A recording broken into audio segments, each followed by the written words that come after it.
Well, hi guys, welcome back to Linda's Pantry, and today I am making a squash blossom pie. What? Yes, so it's a takeoff of a tomato pie, and if I had more zucchini, I did pick this immature one. We'll talk about this in a minute, but I picked these squash blossoms this morning. These are from zucchini and yellow squash, and this turns into the most delectable. As you know, I made stuffed squash blossoms for you. This was fantastic, above and beyond what my brain could even wrap itself around. So good. We enjoyed them so much, but I really love the tomato pie. We don't have enough tomatoes to do that yet, but I do have squash blossoms. And so I'm going to make a squash blossom pie. I'm going to bring you along. It's going to have squash blossoms, that little zucchini, some green onions. And in this colander I have, and these have dried so they're wilting a little bit. There's thyme, a little bit of arugula, and some fresh basil, both purple and green. So we've got fresh, the purple basil. It doesn't grow fast enough for me. It's so pretty. It's absolutely gorgeous. And then the green basil. So we are going to be herbaceous. I've got cheese. I have 2 strips of bacon is all. I don't want to overpower it because the blossoms are so delicate and delicious. I want to taste them. So they do have a hint of zucchini in the background, but almost a cheesy flavor to them as well. So I've got fresh mozzarella, some parm, and some puff pastry. So let's get started, and I'll show you how easy this is. I've got an egg wash for my puff pastry. You cannot do a pie crust or puff pastry without an egg wash. Oh, it just looks so dull and unappealing. But let me get started, and I'll show you exactly how I'm going to put this together. Okay, so I've got my puff pastry here, and I'm going to unroll it. I have never had Kroger's puff pastry, so I love their pizza dough. I'm gonna say it right out loud. It's an easy dough to have, like a sheet pan pizza. So this is 1 sheet of puff pastry. Perfect. Oh my gosh, look at that. How easy, much easier than some of the other frozen ones. And probably because my pie plate, yeah, probably. You know what? Nope, I'm going to roll it out a little bit this way, only because I don't want to lose any of that. So let me roll that out a little bit thinner and push this one direction, just a little bit. I might get my smaller pie plate too, just so it works better, because I don't want this too thin. I want that puff pastry to have that thick, flaky crust. So we'll just do it that way. I'll get my other pie plate. Okay, that was quick. I've got my cast iron pan here. So all I'm going to do, let's do it this way. We're going to use every bit of that puff pastry because it's so good. It's so good. So I'm going to flip this over, and my pan is well seasoned. Yeah, I think that's going to be perfect. Well, I don't want it too far over one way or another. But we're going to get this down in the pan. And we're going to do this like a rustic tart anyway. So that's why I didn't want to go any longer one direction. You got to make sure that your pastry is thawed but not too warm, or you will tear it up.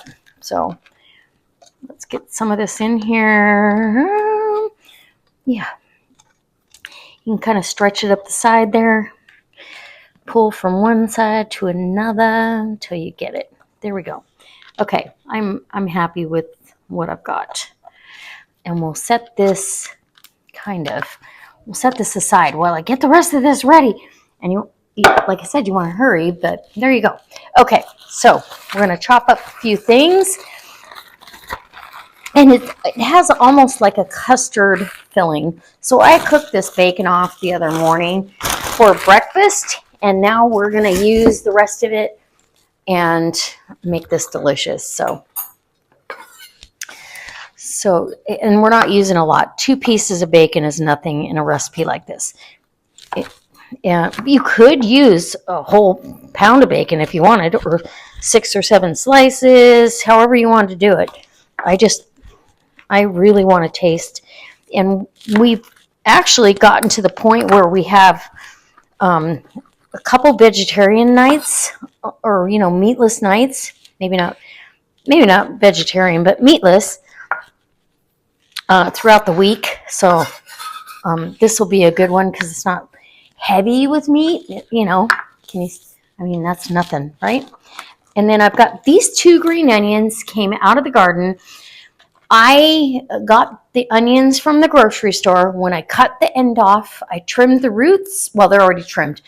And I replanted them. Today, when I pulled them up, I cut the end off, I trimmed the roots, and I replanted them for more free green onions.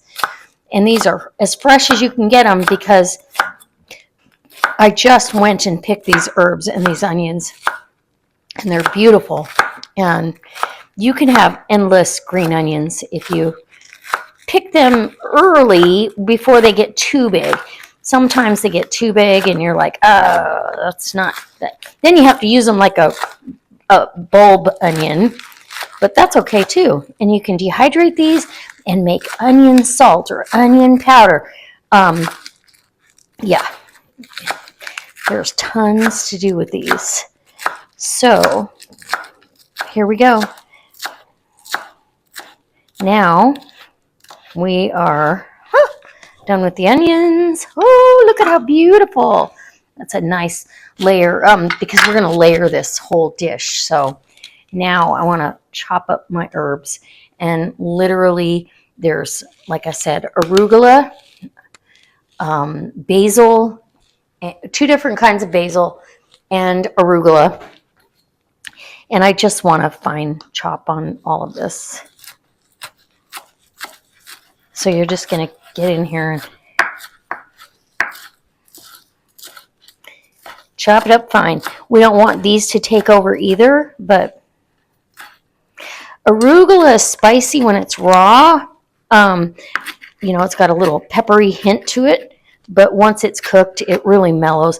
I almost wanted to put some Swiss chard and some greens in here, and I was like, well, then it turns into a Swiss chard pie, or a greens pie, if you will.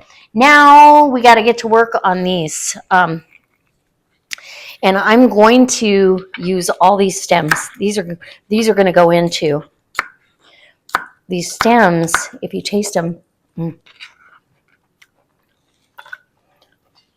they have that slight summer squash flavor as well. They're delicious. So it's almost like an herb going in here. I've already washed these. I put them in the refrigerator with damp paper towel underneath and on top. But I do like to get this stamen out, or whatever this little pollinator. I get that out of there because if it doesn't cook long enough, it can be bitter. So you want to get that out. Okay. And get all these ready to go. Oh my gosh. So you want to pick the male flowers. The male flowers have the stem, the single stem. Sometimes 2 of them will be bonded together, but a female flower will have fruit behind it. So it will have fruit. And when you're picking these, if you want to pollinate, you can do that. Take that little stamen or whatever it's called. I think that's what it's called.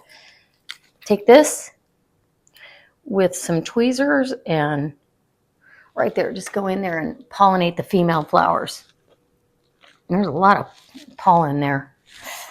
Okay, so this is an example of a double flower or a double stem. So they just, for whatever reason that happens. Okay, let me get in here. Did I tell you how excited I am about this recipe? Oh my gosh, I'm so excited. I absolutely adore squash blossoms. I love puff pastry, and you can't the combination is going to be phenomenal. Now, some of these stems you can leave on there if you like. Sometimes when I do the fried ones, I leave them on so you have a handle, almost like shrimp. And when I did the stuffed squash blossoms, I took these off, but I don't want to do that. I want all that flavor of that yellow squash and zucchini. I want it all left right there. Okay, I'm going to continue on, and when I'm done with these and we're ready to start layering. So I thought I'd come back on here because I picked some of these this morning. I picked some yesterday morning. You can actually pick squash blossoms, wash them, and keep them like this, undisturbed with damp paper toweling. If you need to redampen it in the fridge, you can. But look how fresh these are. These bottom ones are from yesterday. When you buy them at the farmer's market, obviously they pick them the morning before or that morning, but they're delicate. They don't have a long shelf life in the fridge, but they're so worth it. And it is a once a year delicacy. I'm leaving most of these stems on. I just kind of wanted to give you a look at, okay, all of these are cleaned out. Oh, except for that one. All of these are cleaned. I've got all the little pollinators out of there. I'm not sure if they're a pistil or, yeah. So this was a zucchini that on the end, I can tell it didn't get pollinated well enough. So I cut it off there. And I'm just going to discard what I don't think, well, we may not get anything good out of it. Here we go. We're down to this. Up to that point, look. But to this point, I don't want to waste it. I grow my garden to use every bit of it. So I'm just going to slice this up. It won't make a lot of difference to the whole thing, but it'll make a little bit, and I'm not wasting anything. So I'm just slicing it. I'll probably put this on the top as part of my top garnish. Get this out of the way. Okay, now we start layering. And trust me when I tell you, you're going to want to layer. Okay, so I've got my puff pastry. I'm trying to figure out how I should position myself here. Let's bring this over here. And my oven just booped at me. It's at 375 degrees, okay? We're good to go. I am going to put down some seasoning along the way. This is bruschetta seasoning. I get this at Costco. You can get this anywhere. Just sprinkle the bottom of your puff pastry with that. And we're going to layer flowers. We're going to layer the flowers that I took the stems off of. And these it looks like a lot of flowers, but really and truly it isn't because, because they're gonna melt down and condense and do all the things that flowers do. They wilt, right? So, okay, we'll get a layer of flowers. Yeah, I need some more. I might have to go out there and get some more. I think I might. If you guys want to see a recipe for squash blossom fritters, let me know because I have a delicious recipe that I love to do. So now we are going to do a layer of the herb mixture, right? A little bit of bacon, a little layer of bacon, and yes, green onions. And my husband's allergic to onions, so they have to, he doesn't like them raw. He only can eat them if they're cooked. He loves them cooked. So I can use the green onions cooked. I am an onion fanatic, so it doesn't matter to me. Okay, I used about half of those, and I want about half of the herbs. Little bit of Parmesan, Parmigiani Reggiani. Parmesan. Yes, yum. And yeah. Now I've got an open container of fresh mozzarella. I'm going to put slices on top here. It's gilding the lily for sure. It's going to be a cheesy casserole or pie. not casserole, but it is kind of a casserole. We'll just call it a pie because it's in the shape of a pie. And it's a very rustic pie. So let's use up this mozzarella that's in the fridge. I have 2 more slices. We'll figure out a spot. Scoot on over. There's more coming. Yeah. Okay. Get this over here and 2 more slices. So that's my first layer. Delicious. I'm so excited. And now I'm going to layer up. Oh, okay. I'm layering up the flowers. I want to make sure I have enough. So I may have to head outside and grab some more and get them washed. But in fact, yes, I do. So I will be right back. I'm going to grab, 6 or 7 more, maybe 4 or 5. And I'll be right back. Okay, I've got the rest of my squash blossoms up there. Oh my goodness. I definitely want to chop up these pieces. And if you've not watched, I haven't done a tomato pie for you guys in years. I think it's been 7 or 8 years. I don't believe I've done one since I've been up here. And you're definitely going to want to get some herbs in here or some bruschetta seasoning. I'll put a little salt and pepper, not a lot, because we've got a lot of cheese going on. And then, oh goodness. Oh my goodness. Okay. I'm going to separate this a little bit. And like I said, it's going in a 375-degree oven. Woo! And have you ever made anything like this? Drop me a comment in the comment section. I would love to hear it. I'm going to save the bacon for the top, as well as these little coins of zucchini to kind of give a hint of what it is. And we're going to get busy because this is warming up. A little bit more Parmesan.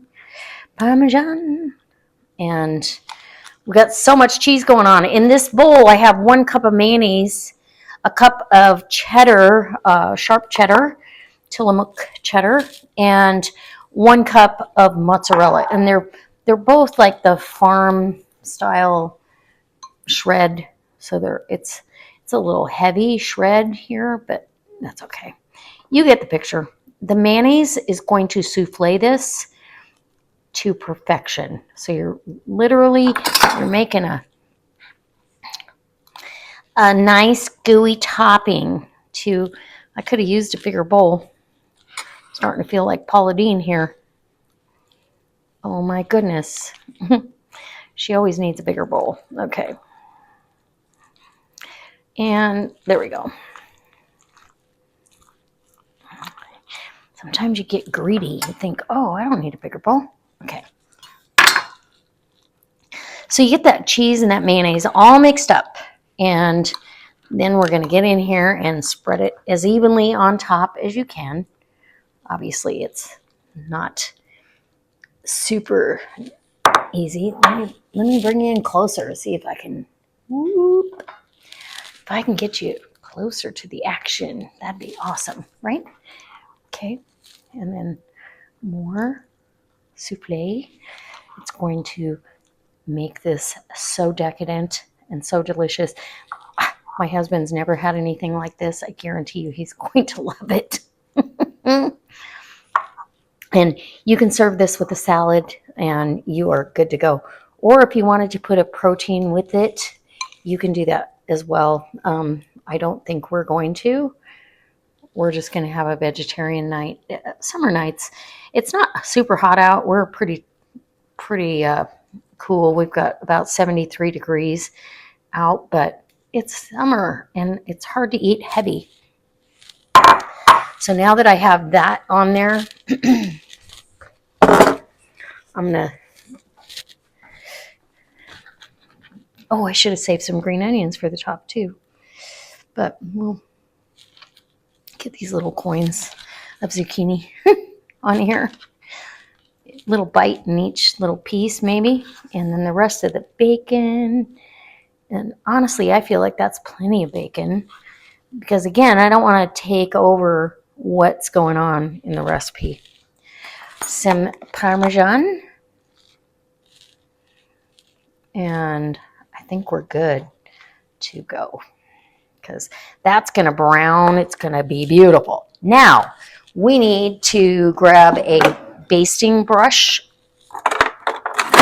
Somewhere in here is a basting brush. There we go. I will get this, and we're going to get this puff pastry promptly positioned. And the oven's ready, so woohoo! Okay, so as I lift, I'm going to glue this up, right? And very rustically take my beaten egg and brush this. And let's get this. We're going to fold this, right? Absolutely gorgeous. I guess you can't see. Okay, can you see now? I got a beaten egg over here, and I'm brushing the inside of the puff pastry as well as the outside. You don't have to brush the inside, but I really want it to look so pretty when it's done. And get that over the top there. And then this last bit, and then we'll get the whole outside brushed up with the egg washed. Tuck and tuck, and very, very rustic. So pretty. I think this came out better than I thought it was going to when I put the pastry in here. But now you want to brush the whole thing, and it's going to puff up. The layers in the puff pastry are going to puff up and get golden brown, but it'll have a sheen to it with the egg wash that will, otherwise it's dull and very unappetizing. Pie crust has to be brushed with an egg wash. And it's just a beaten egg. You can add a little bit of water if you want to, but these are really fresh eggs from my girlfriend's chickens, and there you go. And you can, because I brushed both sides, you can, give it another whoop and peel that back a little if you wanted to. It's so cute. I love it. Okay. In the oven it goes, 375 degrees. You can do 400, but I'm going to do 375 until it's done. It's going to be about 40 minutes, so we'll be back. Woo, yum. Okay, guys, it's ready. Look at this. And I've let this cool down enough. Obviously, I can touch this cast iron. You want to let this set up. This can be served room temperature. Absolutely. It's better if you let it set up and cool down a little bit. Lava hot, it's going to be runny. It's not going to be pleasant. So wait till you can touch your pan and hold it with your hands. And we're going to come in. I'm going to cut some wedges off of this, and we're going to enjoy this beautiful dinner. I can't wait. So I'm going to bring you on in. Okay, so let's cut this. I'm using one of these spreader knives from Rada. Love them.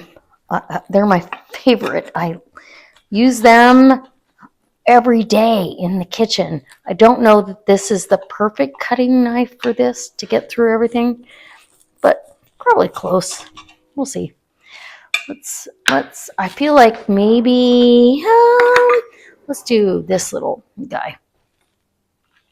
I almost feel like you're gonna need a quarter of this pie because you're doing vegetarian. I don't want to do a wimpy pie piece. Oh, look at that puff pastry.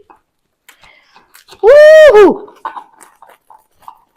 Yes. And if you can't eat it all, well, then there you go.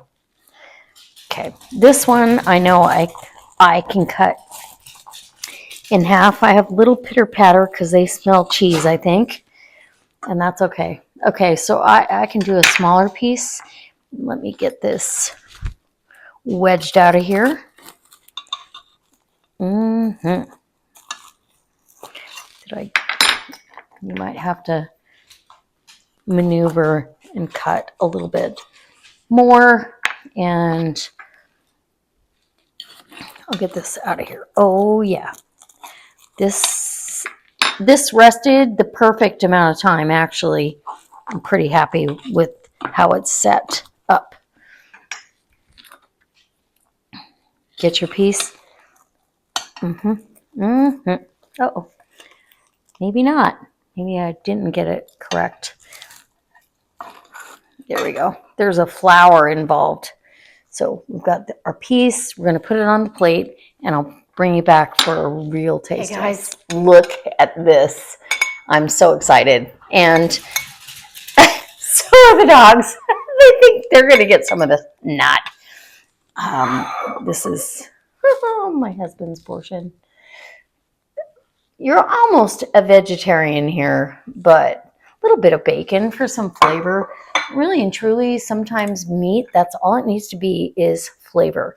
So I'm going to crush down through the flours, and there's a little bit of moisture in there, but I may need a knife. Hold on. I'll get that knife. And I got it cut. Okay. Puff pastry, cheese. Yum.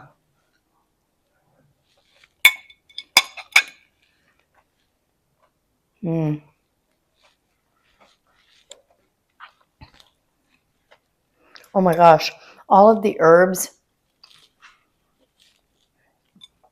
with the squash blossom and this puff pastry is decadent. But you have that hint of squash in the background and all those cheeses, and it's souffled because the mayonnaise has some egg in it, and it just is absolutely delicious. Very rich. I don't need any more than this. Maybe half of this is probably enough for me, but oh my goodness. Yes, yes, please. I am super excited. I am so thankful that I was able to make this for you guys, and I can't wait to make tomato pie as soon as tomatoes become ripe in the garden, because it's a different version of this recipe.